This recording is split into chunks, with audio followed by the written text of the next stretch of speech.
लीजिए। देखो जिसका जो भी है, आप लोगों ने जो भी पढ़ा, उम्मीद करते हैं कि जो मैंने क्लास छोड़ के गया था, जितना पढ़ा के, आप लोगों ने उसका रिवीजन किया अच्छे से।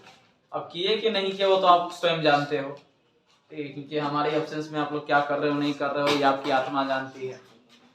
ठीक है, तो हम लोगों ने इससे पहले जो पढ़ा, ठीक है, पाइथागोरस प्रमेय और पाइथागोरस प्रमेय के विलोम हम लोग समझ के गए थे, है ना? हाँ। पिछले क्लास में पाइथागोरस और पाइथागोरस प्रमेय का विलोम। तो पाइथागोरस प्रमेय कोई हमको बताएगा क्या होता है? हेलो, एक समकोण त्रिभुज में कर्ण का स्क्वायर दो अन्य दो भुजा के योग के बराबर होता है। ठीक है, ये है ना? तो आप लोग क्यों नहीं जवाब दे पाए? इसका मतलब आप लोगों ने देखा ही नहीं एक को बार। पीछे देख रहे थे आप। पीछे देख रहे थे तो अच्छा, आप लोगों से पूछे तो आप लोगों के पास जवाब नहीं है। ठीक है, चलिए जैसा भी आपकी मूर्त है। ठीक है, आप लोगों ने प्रमेय संख्या 6.8 और 6.9 देखा। ये चल क्यों नहीं रहा है? आप लोग ध्यान क्यों नहीं देते हो? एक पैसा की नहीं चल रहा। आप लोगों ने प्रमेय संख्या 6.8 और 6.9 पढ़ा, जिसमें 6.8 था पाइथागोरस प्रमेय। ठीक है, उम्मीद है लिखी हुई चीजें साफ तौर पे नजर आ रही है पीछे तक।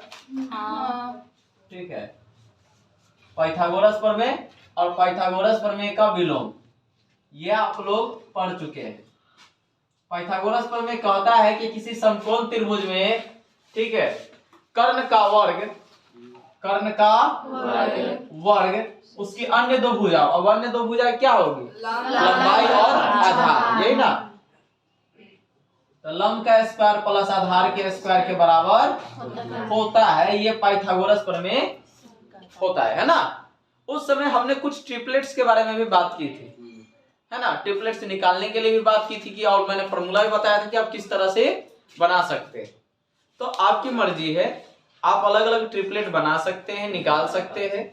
उसी तरह से अब यहाँ पे आपका जो क्वेश्चन मिलेगा, आपको हो सकता है कि लंब आधार मिल जाए, कर्ण का स्क्वायर पूछ दे, या हो सकता है आपसे यह पूछे कि अगर मान के चलिए कर्ण दे दिया, लंब दे दिया, आधार दे दिया, बोल दे क्या ये समकोण त्रिभुज बनाएगा? क्या ये समकोण त्रिभुज बनाएगा? ठीक है, इसके अलावा अब जो पाइथागोरस प्रमेय का विलोम कहता है कि अगर किसी त्रिभुज की एक भुजा का वर्ग अन्य दो भुजाओं के वर्गों के योग के बराबर हो तो वह त्रिभुज क्या होता है?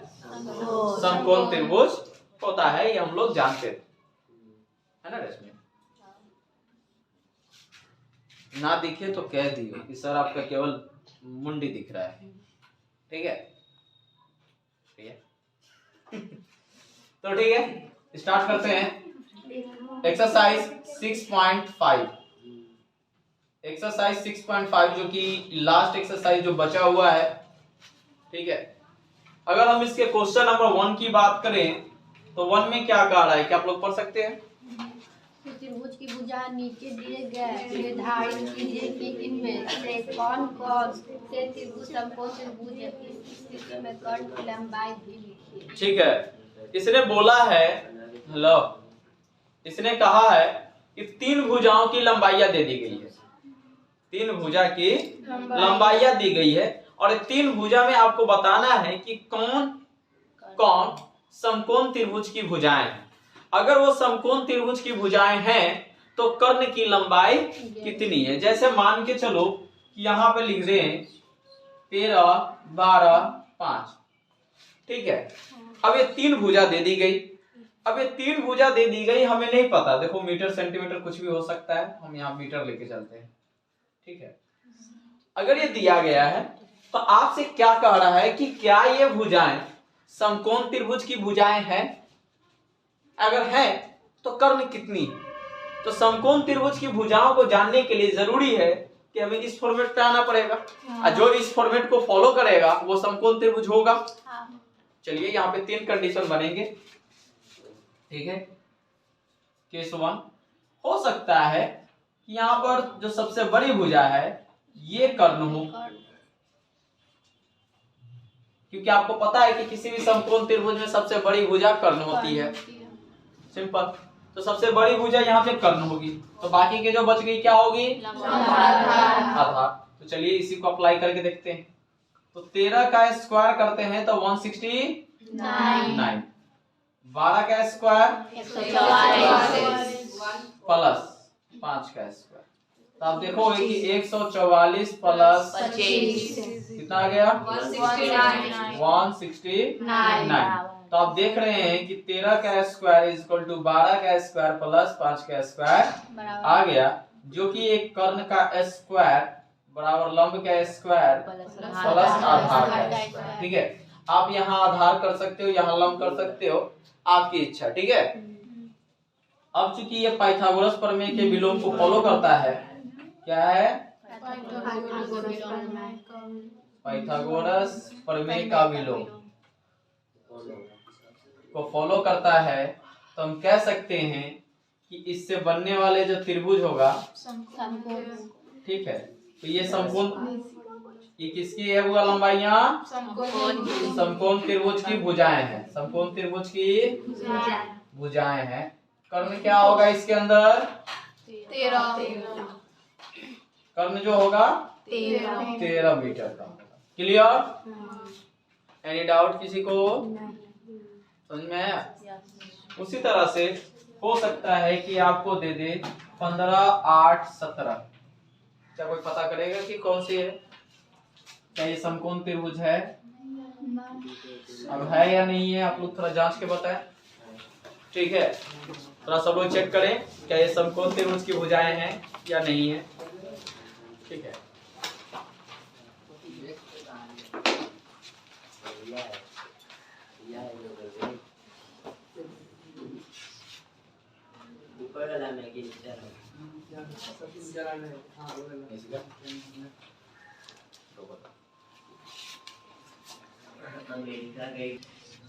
तो देखिए, जैसा कि अभी भी मैंने बताया कि जो सबसे बड़ी भुजा होता है किसी त्रिभुज में, अगर वो समकोण त्रिभुज को माना जाए तो सबसे बड़ी भुजा कर्ण होती है ना। तो हम कर्ण किसको लेके चलेंगे? 17। तो 17 का स्क्वायर करके देखते हैं। ठीक है, तो 17 का स्क्वायर करते हैं तो ये आपका आता है 289।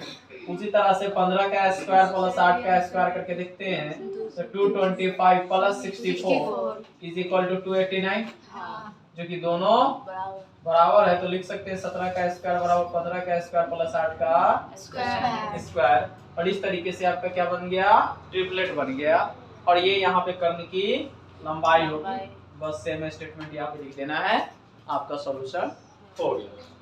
कोई दिक्कत इस क्वेश्चन में? नहीं। पहला question complete. Second number question देखते हैं। इसको नोट कर लिए हो सब? हाँ भैया, दिमाग में बैठ गया?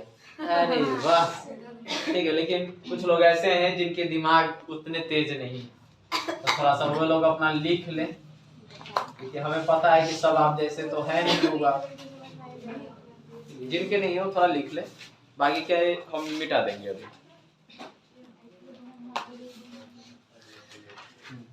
क्या ये पुस्तक आपके पास अकेले ही है यहाँ पे?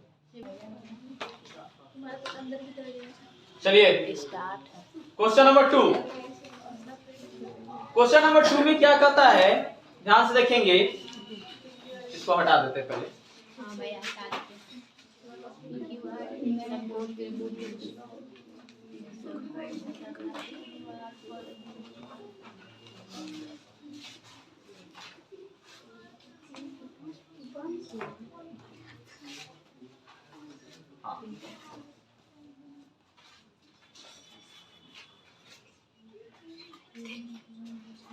क्वेश्चन नंबर 2 कहता है कि पी क्यू आर एक समकोण त्रिभुज है जिसका कोण P समकोण है तथा क्यू आर पर बिंदु M इस प्रकार स्थित है कि PM लंब क्यू आर। तो जाहिर सी बात है ये हमको दिया हुआ है। क्वेश्चन नंबर 2 में ये चीज हमें दिया गया है। क्या चल रहा है बुआ? एक्सरसाइज 6.5, जिसमें हमें दूसरा नंबर क्वेश्चन में दिया है, क्या दिया है? समकोण त्रिभुज और बिना हल्ला किए सब लोग लिखेंगे समकोण त्रिभुज पी क्यू आर में कोण पी समकोण है तथा क्यू आर पर बिंदु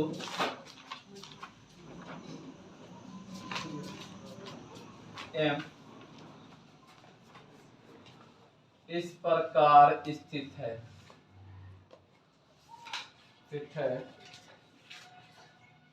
पी एम लंब क्यू आर। ठीक है, और जहां भी आपसे कहे कि दिखाएं, ठीक है, जहां भी कहिए अगर कहता है दिखाएं, सिद्ध करें, ठीक है, दर्शाएं, तो समझिए कि वहां पे वो चीज हमें सिद्ध करना है। ठीक है, जैसे आपको कह सकता है कि ओम के नियम में V बराबर आई आर परिकलित करे, दर्शाएं, सिद्ध करे, दिखाएं, तो सबका मतलब एक है, प्रूव करना। ठीक है, यहाँ पर भी वही चीज है। ठीक है, तो आपको ये जो दिया गया है सिद्ध करें, क्या दिया गया है, P M square is equal to Q M dot M R. ठीक है, मतलब अब इसका पिक्चर कैसे बनेगा आपको, इसके पिक्चर को देखो तो पहले समकोण त्रिभुज, जाहिर सी बात है ये होगा। अब इसने क्या बोला, कोण पी समकोण है, कोण पी क्या है, समकोण है, समकोण है, मतलब पी पर 90 डिग्री बन रहा है। इसके बाद बच गया क्या, क्यू और आर। कह रहा है कि पी एम मतलब पी से एम लंब डाला गया, ठीक है, किस पर, क्यू आर पर। क्लियर यहाँ तक। अब उसने बोला है पीएम का स्क्वायर, पीएम का square is equal to QM dot M R. ठीक है, तो ट्राई कर सकते हैं।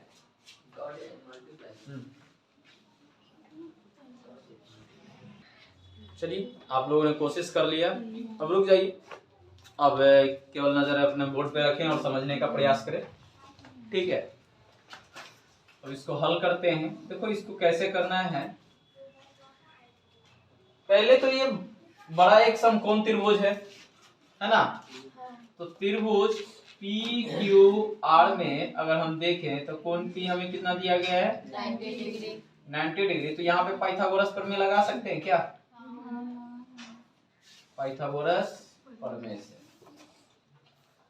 जब पाइथागोरस प्रमेय लगाओगे त्रिभुज पी क्यू आर में, मैं इसको कुछ देर के लिए हटा दूं, तो आपको एक कर्ण दिख रहा है क्यू आर, तो आपको पता है कि कर्ण का स्क्वायर बराबर लंब का स्क्वायर प्लस आधार का स्क्वायर। तो कर्ण आपका क्यू आर है तो क्यू आर का स्क्वायर होगा, लंब आपका पी आर है तो पी आर का स्क्वायर, और आधार क्यू पी है तो कोई दिक्कत। चलिए अब इसको फिर से जोड़ देते हैं, इसको इक्वेशन 1 मान लेते हैं। दूसरा एक तरीका है, मतलब अब दूसरी बार क्या करेंगे, ये भी एक समकोण त्रिभुज है ना, और ये भी एक समकोण त्रिभुज है, दोनों त्रिभुज को बारी बारी से, ठीक है, इसी फॉर्मेट की तरह ले लेते हैं। ट्रायंगल टी एम आर में एंगल एम कितना है, 90 डिग्री। सर्दी हो रहा है, स्वेटर वगैरह पहन के आया करो, टोपी लगा के। चलिए, तो यहाँ पर भी पाइथागोरस प्रमेय से हम लोग लिख सकते हैं, पाइथागोरस प्रमेय से। अब हम डायरेक्ट लिखेंगे क्योंकि ऊपर ये चीज समझ में आ गई, लेकिन समझने के लिए आप समझो, ये 90 डिग्री है तो इसके सामने का ये क्या होगा, कर्ण। पी एम आर में ऊपर वाले त्रिभुज में कर्ण, तो ये लंब और ये आधार हो जाएगा। क्लियर। चलिए, तो यहाँ पर हो जाएगा पी आर का स्क्वायर, कर्ण का स्क्वायर बराबर लंब का स्क्वायर एम आर प्लस, आप लोग के लिख ही देने, तो फिर आप लोग घर पे जाने पे कहोगे कि समझे में नहीं आ रहा है, लंब का स्क्वायर प्लस आधार। ठीक है, कर्ण आपका क्या है, पी आर ना, पी आर का स्क्वायर, लंब कितना है एम आर, या आप पी एम मान सकते हो या एम पी मान सकते हो, आपकी जो इच्छा। तो हम एम पी का स्क्वायर कर लेंगे, कोई दिक्कत। ये आपका इक्वेशन 2। ठीक है, यहाँ तक दिख रही है सबको, नहीं नहीं दिख रहा है। दिख रहा है। पक्का यहाँ तक दिख रहा है? हाँ भाई दिख रहा है। चलिए ठीक है, तो ध्यान देंगे। आगे ट्रायंगल, नीचे वाले ट्रायंगल में चलेंगे। PMQ में एंगल AM 90 डिग्री है। अभी भी पाइथागोरस प्रमेय लगेगा हुआ, पाइथागोरस प्रमेय से, ठीक है। पाइथागोरस प्रमेय से अगर हम लिखे तो आप यहाँ पे देखोगे कि ये 90 डिग्री यहाँ पे बन रहा है, तो इसके सामने का ये क्या होगा? कर्ण। तो आपको पता है पाइथागोरस प्रमेय कहता है कर्ण का स्क्वायर बराबर लंब का स्क्वायर प्लस आधार का स्क्वायर। देखो वैसे ये बार बार लिखने की जरूरत नहीं है, लेकिन घर पर जाके आप भूल ना जाओ, इसीलिए मैं ये चीज लिख दे रहा हूँ, ठीक है। तो PQ का स्क्वायर हो जाएगा इज इक्वल टू QM का स्क्वायर बराबर प्लस PM का, कोई दिक्कत? अब यहाँ से एक चीज और देखने की है कि PM का स्क्वायर निकाल लेते हैं, क्योंकि दोनों में PM है ना। तो यहाँ से PM का स्क्वायर पहले निकाल लेते हैं थोड़ा सा। तो देखो इसको अगर इस साइड ले आए तो कोई दिक्कत नहीं, तो यही काम करते हैं। तो इसको इस तरफ ले आते हैं कि बन जाएगा MP का स्क्वायर बराबर, ये इस तरफ आ गया तो PR का स्क्वायर माइनस MR का स्क्वायर, ठीक है। इक्वेशन 1 2 था ना, हाँ 2। इसको भी इधर ले आते हैं, PQ का स्क्वायर माइनस QM का स्क्वायर इज इक्वल टू क्या हो जाएगा? PM का स्क्वायर, कोई दिक्कत? ये इक्वेशन 3। अब देखो समीकरण 1 और 2 से क्या क्या कुछ आप लोग कह रहे थे? नहीं, इसको ऐसे नहीं करो, डायरेक्टली इसको जैसे है वैसे ही रहने देते हैं। इसको जैसे है वैसे रहने। देखो समीकरण 2 और 3 को ऐड कर दो बुआ। समीकरण 2 प्लस 3 अगर आप करते हैं तो आप क्या देख रहे हैं? PR का स्क्वायर, क्योंकि आपको पता है कि LHS वाला पार्ट LHS में और RHS वाला पार्ट RHS में। तो इसका LHS है PR का स्क्वायर और इसका है PQ का स्क्वायर। PR प्लस PR का स्क्वायर प्लस PQ का बराबर, इधर का देखो MR का स्क्वायर प्लस MP का स्क्वायर, MR का स्क्वायर प्लस MP का स्क्वायर प्लस, यहाँ से देखो QM का स्क्वायर प्लस PM का स्क्वायर, कोई दिक्कत? इसके बाद अभी और आगे बढ़ेंगे, पहले इसको लिख लें, ठीक है। तो देखें हमारे पास आया है PR का स्क्वायर प्लस PQ का स्क्वायर बराबर MR square plus MP square plus PM square. तो MP और PM दोनों सेम है ना, ये क्या हो जाएगा? 2MP स्क्वायर हो जाएगा। और देखो PR का स्क्वायर प्लस PQ का स्क्वायर, PR का स्क्वायर प्लस PQ का स्क्वायर इक्वल टू क्या है? QR का स्क्वायर, ठीक है। चलो पहले एक बार के लिए ऊपर लिख लेते हैं, PR का स्क्वायर प्लस PQ का square is equal to MR का स्क्वायर प्लस QM का स्क्वायर प्लस 2MP का स्क्वायर। क्लियर है सबका? अब यहाँ पे देखिए ये जो इक्वेशन दिख रहा है वो यहाँ पे भी दिख रहा है समीकरण 1 में, है ना। तो हम लिख सकते हैं इतना बराबर QR का स्क्वायर, QR का स्क्वायर होगा इज इक्वल टू MR का स्क्वायर प्लस QM का स्क्वायर प्लस 2MP स्क्वायर। अब जाहिर सी बात है ये चीज लिखना पड़ेगा कि कहाँ से हम लाएं, कहाँ से? समीकरण फर्स्ट, ठीक है। अब यहाँ पे देखो QR को हम क्या लिखेंगे? QR को क्या क्या लिख सकते हैं? ठीक है, QM प्लस MR लिख सकते हैं। तो QM प्लस MR का whole square is equal to MR का स्क्वायर प्लस QM का स्क्वायर प्लस 2MP स्क्वायर।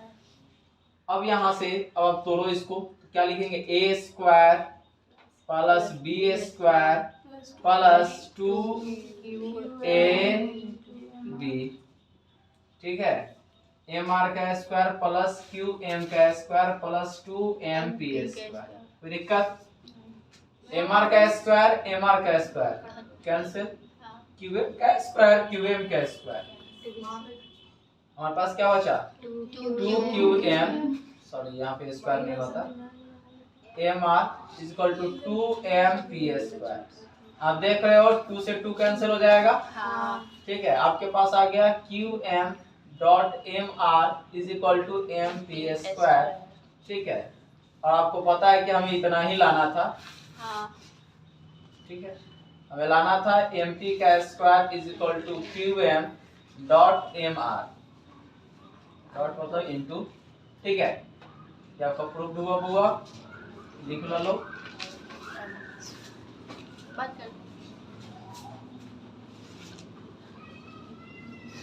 नीचे का नहीं